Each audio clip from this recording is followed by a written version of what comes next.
നമസ്കാരം. ഫോർട്ടിക ന്യൂസിലേക്ക് സ്വാഗതം. കർണാടക അങ്കോല ശിരൂരിൽ നടന്ന മണ്ണിടിച്ചിലിൽ മലയാളി അർജുനെ കാണാതായിട്ട് ദിവസം ഇന്ന് 9 ആയിരിക്കുകയാണ്. വളരെ വലിയ രീതിയിൽ ഊർജിതമായ രക്ഷാപ്രവർത്തനം നടന്നുകൊണ്ടിരിക്കുകയാണ്. ഇപ്പോഴും ആർമി, നേവി, NDRF എന്ന സംഘങ്ങൾ ഒരുമിച്ചാണ് തിരച്ചിൽ നടത്തുന്നത്. ലോങ് ബൂം എക്സിലേറ്റർ ഉപയോഗിച്ചുള്ള തിരച്ചിലാണ് നടത്തുന്നത്. റിട്ടയർഡ് ജനറലും ദുരന്ത നിവാരണ വിദഗ്ധനുമായ ഇന്ദ്രപാൽ സിംഗും തന്റെ ആധുനിക സാങ്കേതിക വിദ്യ ഉപയോഗിച്ചുള്ള തിരച്ചിലാവും നടത്തുക. സ്നിഫർ ഡ്രോണുകൾ അടക്കം സംഭവസ്ഥലത്ത് എത്തിക്കുമെന്നാണ് റിപ്പോർട്ടുകൾ.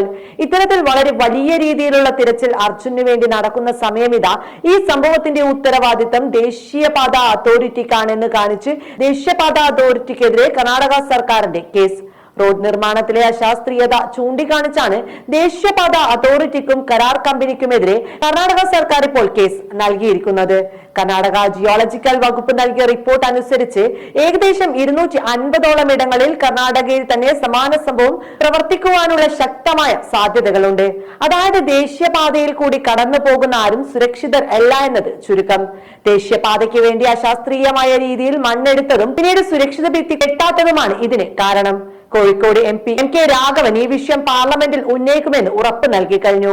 കേന്ദ്ര പൊതുമരാമത്ത് വകുപ്പ് മന്ത്രി നിതിൻ ഗഡ്കരിയെയും ദേശീയപാത അതോറിറ്റിയുടെ ഈ പ്രവൃത്തി ചൂണ്ടിക്കാണിക്കുമെന്നാണ് MK രാഘവൻ പറഞ്ഞത്. ഇത് നിസ്സാരമായ ഒരു വിഷയമേ അല്ല.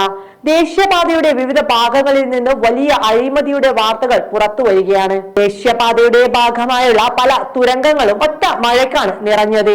പലയിടത്തും വള്ളംകളി നടത്താം എന്നായിരുന്നു അവസ്ഥ. പല സ്ഥലങ്ങളിലും വലിയ വെള്ളക്കെട്ടുമായി ദേശീയപാത നിറഞ്ഞതിനെ തുടർന്ന് യാത്ര വരെ നിർത്തിവെക്കേണ്ട അവസ്ഥ വന്നിട്ടുണ്ട്. അടൽ സേതുവിൽ വിള്ളൽ, അയോധ്യയിലേക്കുള്ള പാതയിൽ വലിയ ഗർത്തങ്ങൾ തുടങ്ങി എത്രയോ വാർത്തകളാണ് ഈ ചുരുങ്ങിയ കാലയളവിൽ പുറത്തു വന്നത്.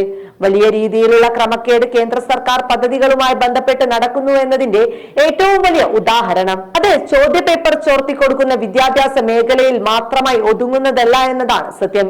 ഈ അഴിമതികളിൽ ദേശീയപാത അതോറിറ്റിയുടെ പങ്കെന്ത്? കരാർ കമ്പനിയുടെ പങ്കെന്ത്? ഉദ്യോഗസ്ഥർക്ക് എത്ര കിട്ടുന്നു? രാഷ്ട്രീയക്കാർക്ക് എത്ര കിട്ടുന്നു എന്നത് മാത്രമാണ് അറിയേണ്ടത്. ഈ അവസരത്തിൽ ഓർമ്മ വരുന്നത് സൗത്ത് ഇന്ത്യൻ സിനിമാ താരവും കടുത്ത BJP വിമർശകരുമായ പ്രകാശ് രാജ് പറഞ്ഞ വാക്കുകളാണ്. 2014 ശേഷം വന്ന പദ്ധതികൾ അത് തുരങ്കങ്ങളാണെങ്കിലും പാലങ്ങളാണെങ്കിലും വിമാനത്താവളങ്ങളാണെങ്കിലും റോഡുകളാണെങ്കിലും ഫ്ലൈ ഓവറുകളാണെങ്കിലും ഉപയോഗിക്കുമ്പോൾ സൂക്ഷിക്കുക, പ്രത്യേകിച്ചും ഈ മഴക്കാലത്ത്. ഇല്ലെങ്കിൽ നിങ്ങളുടെ ജീവൻ അപകടത്തിലാകുമെന്നാണ് അദ്ദേഹം തന്റെ എക്സ് അക്കൗണ്ടിൽ കുറിച്ചത്. ഇത് പൂർണ്ണമായും ശരിവെക്കുന്ന സംഭവങ്ങളാണ് ഇപ്പോൾ നടന്നുകൊണ്ടിരിക്കുന്നത്. വലിയ അഴിമതികളുടെ ചീഞ്ഞു നാറുന്ന കഥകൾ ഇതിനൊക്കെ പിറകിൽ ഉണ്ട് എന്നത് ചുരുക്കം.